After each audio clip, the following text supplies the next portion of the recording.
तो जावास्क्रिप्ट में जो वेरिएबल होते हैं, बेसिकली वेरिएबल का एक ही काम होता है। Variable is a space in computer memory which is used to store data. Variable values can be change during program execution. Variable किस लिए इस्तेमाल होते हैं? डेटा स्टोर करने के लिए, और इसका काम होता है अपने अंदर डेटा को स्टोर करना, और इसकी वैल्यू अपडेट की जा सकती है ड्यूरिंग प्रोग्राम एग्जीक्यूशन। जावास्क्रिप्ट में वेरिएबल बनाने के लिए आपको कुछ रूल्स का ख्याल रखना है कि वेरिएबल का नाम लेटर से स्टार्ट होना चाहिए, ए से लेके जेड तक, विदाउट स्पेस रखें, don't use any reserve word, मतलब कोई भी कमांड का वर्ड यूज ना करें, जैसे डॉक्यूमेंट यूज ना करें, राइट ना यूज करें, और भी जो कमांड है जावास्क्रिप्ट की। जावास्क्रिप्ट के सेंसिटिव प्रोग्रामिंग लैंग्वेज, इसलिए आप वेरिएबल का नाम अगर छोटे एफ से लिखेंगे और बड़े एफ से लिखेंगे और दोनों के वर्ड्स को कैपिटल लिखेंगे और अंडरस्कोर को यूज करेंगे, नाम सबका एक ही है लेकिन ये 4 अलग अलग वेरिएबल कंसीडर किए जाएंगे। तो ये जहन में रखें कि वेरिएबल का नाम जैसा आप डिक्लेयर करते हुए लिख रहे हैं वैसे ही उसको एक्सेस करते हुए करें। फिर यहां पर आ जाए, वेरिएबल डिक्लेयर जावास्क्रिप्ट में 3 कमांड से किए जा सकते हैं, एक var से, एक let से, एक const से। तीनों में तरीकेकार यही है। var से वेरिएबल डिक्लेयर करेंगे तो var x असाइनमेंट और उसके अंदर वैल्यू जो पास करनी है। let से करेंगे तो let वेरिएबल जो भी उसका नाम रखना है और जो वैल्यू उसमें असाइन करनी है, और const से करेंगे, तीनों का एक ही मेथड है, सिर्फ कमांड चेंज होती जा रही है, पर ये तीनों अलग अलग वेरिएबल कंसिडर किए जाएंगे। var x world, let X world, ये दूसरा तरीका इसमें आप कर लिया, ठीक है। x is equal to wow, wow और x is equal to wow, तीनों में एक ही मेथड यूज हो सकता है, लेकिन इनमें फर्क क्या है? देखो इनमें फर्क ये है, डिफरेंट टाइप ऑफ वेरिएबल्स पहले हम पढ़ लेते हैं। तीनों मेथड के जरिए आप वेरिएबल डिक्लेयर तो कर सकते हैं, लेकिन इसमें आप अगर आप डबल कोट्स के अंदर वेरिएबल को डिक्लेयर कर रहे हैं तो ये वेरिएबल स्ट्रिंग वेरिएबल कंसिडर किया जाएगा। अगर आप डायरेक्ट उसके अंदर कोई नंबर असाइन कर रहे हैं तो ये वेरिएबल नंबर वेरिएबल कंसिडर किया जाएगा। अगर उसके अंदर आप ट्रू या फॉल्स की वैल्यू को स्टोर कर रहे हैं तो ये बूलियन वेरिएबल स्टोर किया जाएगा। अगर इसके अंदर आप स्क्वायर ब्रैकेट्स के अंदर डबल कोट्स में कुछ भी पास कर रहे हैं तो ये एरे कंसीडर किया जाएगा डबल कोट्स में। फिर इसके अंदर आप फर्स्ट और इस तरह से डिक्लेयर कर रहे हैं तो ऑब्जेक्ट डिक्लेयर किया जाएगा, और अगर आप इसके x is equal to null लिख रहे हैं तो ये नल वेरिएबल कंसीडर किया जाएगा, और अगर var x करके छोड़ रहे हैं तो ये अनडिफाइंड वेरिएबल कंसीडर किया जाएगा। बात समझ में आ रही है? ये इतने सारे वेरिएबल्स की टाइप जावास्क्रिप्ट में सपोर्ट करती है, strings, number, boolean, array, object, null, undefined, ठीक है। अच्छा अब यहां पर अगर हम इसको देखें, वार और ये कॉन्स्ट और लेट किस तरह से वेरिएबल डिक्लेयर कर रहे हैं, तो जावास्क्रिप्ट में वेरिएबल डिक्लेयर करने के लिए सिंपल सा मेथड है। मैं इधर ही कर लेता हूँ इंटरनल के ऊपर। तो मैंने यहाँ पे स्क्रिप्ट एक यूज कर लिया, नया पैराग्राफ, पैराग्राफ के अंदर स्क्रिप्ट का टैग लिख लिया और उसमें एक वेरिएबल डिक्लेयर करके दिखा रहा हूँ वेयर, और यहाँ पे मैं लिख रहा हूँ प्राइस। आपकी मर्जी है, आप डायरेक्ट ऐसे करके भी छोड़ सकते हैं, ठीक है, और आपकी मर्जी है आप ऐसे भी लिख सकते हैं वार, अगली लाइन पे इसको असाइन कर दें वार प्राइस इक्वल टू 200 कर दें, तो ये इसकी कहलाएगी डिक्लेरेशन और ये कहलाएगी इसकी इनिशियलाइजेशन। आप दोनों को एक साथ भी कर सकते हैं, वार, और यहाँ पे जाके लिख सकते हैं QNTY, और यहाँ पे आप टाइप कर सकते हैं सपोज टू 30। तो ये डिक्लेरेशन और इनिशियलाइजेशन एक ही साथ की जा रही है।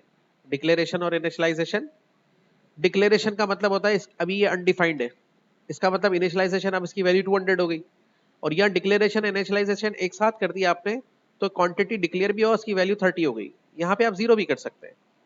एक तीसरा वेरिएबल ले लें, सपोज टू बी वेयर करके, और यहाँ पे आपने लिख लिया सपोज टोटल, और टोटल करके आपने इसको यहाँ पे इनिशियलाइज कर दिया 0 पर। सही है, ये भी ठीक है। अब क्या करेंगे? अब इन तीनों का आउटपुट कैसे लेंगे? देखिए डॉक्यूमेंट डॉट राइट लिखेंगे यहाँ पे, और यहाँ पे आप लिख रहे हैं सपोज टू बी, अबे क्या हो गया, डॉट राइट डबल कोट्स। अब यहाँ पर आप HTML के साथ वेरिएबल की वैल्यू का कैसे आउटपुट लेंगे? देखें आपने यहाँ पे लिखा प्राइस, ये आपका स्ट्रिंग्स मैसेज हो गया, स्पेस करके यहाँ पे कॉन्कैटिनेट लगाया और आगे प्राइस वाले वेरिएबल लिख दिया। This is called string, this is called variable, is called string और इज कॉल्ड वेरिएबल। अब जैसे आप इसका आउटपुट लेंगे ब्राउजर के ऊपर जाके, तो यहाँ पे जैसे ही देखेंगे तो देखिए प्राइस 200 लिखा हुआ आ गया। सेकेंड, अब आपको इसी तरह से क्वांटिटी को आउटपुट पर डालना है, तो यहाँ पे आपने दोबारा स्टेटमेंट लिखा और यहाँ पे लिखा quantity, this is called string, string मतलब कांस्टेंट मैसेज है, और ये वेरिएबल लिया आपने यहाँ पे और यहाँ पे पेस्ट कर दिया, ठीक है। और ये देखिए अब उसके साथ आ गया। अब आपकी मर्जी है, इसके बीच में HTML डालना चाहो तो आपकी मर्जी है। अब HTML कैसे डालोगे इसके अंदर? अब देखो कोड जब एक साथ लिख रहे होते हैं, ये स्ट्रिंग है, ये वेरिएबल को आपने एक साथ दिया, अब बीच में इसके एक HTML कैसे डालोगे? देखो HTML डालने के लिए दो तरीके, या तो HTML यहाँ डाल लो, मतलब एक नया BR लगा दो यहाँ पे, तो देखो वो वहां पे फॉलो कर लेगा, सही है। वरना एक तरीका ये है, अब दूसरा तरीका ये होगा, या तो कोड को ज्यादा लिखो, फिर क्या करो, यहाँ पे डॉक्यूमेंट डॉट राइट करो और यहाँ पे जाके HTML लिखो खाली इसके अंदर। इसके अंदर क्या HTML लिखोगे, मिसाल के तौर पे आप लिख रहे हो यहाँ पे बी लिख दिया आपने, सर न्यू है, तो जैसे न्यू पैराग्राफ लगा दिया आपने, उस पैराग्राफ के अंदर आपको लिखना है। अब ये पैराग्राफ स्टार्ट तो हो गया, पैराग्राफ स्टार्ट हो गया, अब आगे क्या लिखना है इसके अंदर, भाई इसके अंदर क्या लिखना है कि भाई हमें लिखना है टोटल प्राइस, टोटल प्राइस। अब टोटल प्राइस जो है लिख दिया आपने, अब यहां पर जाके कॉन्कैटिनेट लगाया डबल कोट्स के बाहर, अब यहां पे टोटल वाले वेरिएबल क्या लिख लिया, आउटपुट, ठीक है।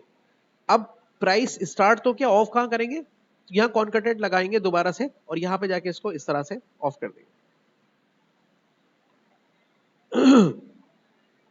तो देखो आउटपुट इस तरह का आ जाएगा। तो देखो आप ऐसे कर सकते हो, मतलब ये वेरिएबल डिक्लेयर किए, इनिशियलाइज किए, और यहां पर आपने इसका प्राइस जो है, अब यहां पे स्ट्रिंग भी प्रिंट कराया। अभी पिछली क्लास में हमने खाली क्या सीखा था, स्ट्रिंग प्रिंट कराना, अब मैं आपको स्ट्रिंग के साथ साथ वेरिएबल का आउटपुट भी करना बता रहा हूं। ये बीच में जो लग रहा है ये कॉन्कैटिनेट ऑपरेटर है, ये लाजमी लगेगा, अगर ये नहीं लगाएंगे तो एरर आएगा। और यहां पर भी देखें, यहां पर भी देखें, और यहां पे मैंने आपको दोनों मेथड के जरिए बता दिया कि भाई अगर तुम HTML यहां स्टार्ट कर रहे हो और यहां क्लोज करना है, तो यहां पे कॉन्कैटिनेट लगा के ये डबल कोट में नहीं लिखा जाएगा वेरिएबल, और ये इसको लिखा जाएगा डायरेक्टली, और ये आउटपुट आ जाएगा। अब एक सिंपल सी चीज है, यहाँ पे प्राइस की वैल्यू 0 क्यों आ रही है, इसलिए आ रही है क्योंकि अभी आपस में मल्टीप्लाई नहीं हुए। तो एक लॉजिकल ऑपरेशन बना लें, कैसे बनाएंगे, सिंपली यहां पर 0 है तो आप लिखेंगे total assignment price into quantity. Statement terminator नहीं भी लगाएंगे तब भी कोड हो जाएगा, लेकिन मैं रूल को फॉलो कर रहा हूं जरा इसलिए लगा रहा हूं। रिफ्रेश करेंगे, सही है, हो गया आंसर सही।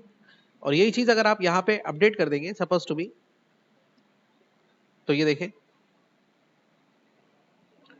तो देखें आज आप वेब पेज के ऊपर भी लॉजिक्स बना रहे हैं, यही लॉजिक्स आप किसी भी प्रोग्राम बनाने में यूज कर सकते हैं, ठीक है।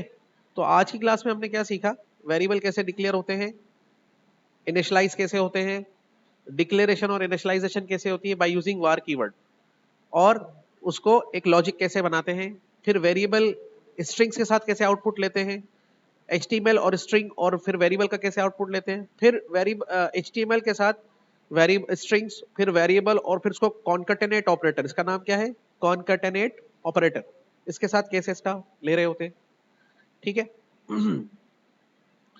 दूसरा हमने ये समझा कि वेरिएबल 3 तरह से डिक्लेयर हो सकते हैं जावास्क्रिप्ट में, एक वार, लेट और कॉन्स्ट। अब आपका एक असाइनमेंट ये है कि जब 3 तरह से हो रहे हैं तो 3 मेथड क्यों दिए, इन तीनों में क्या फर्क है, ये आपने खुद रिसर्च करके बताना है, ठीक है।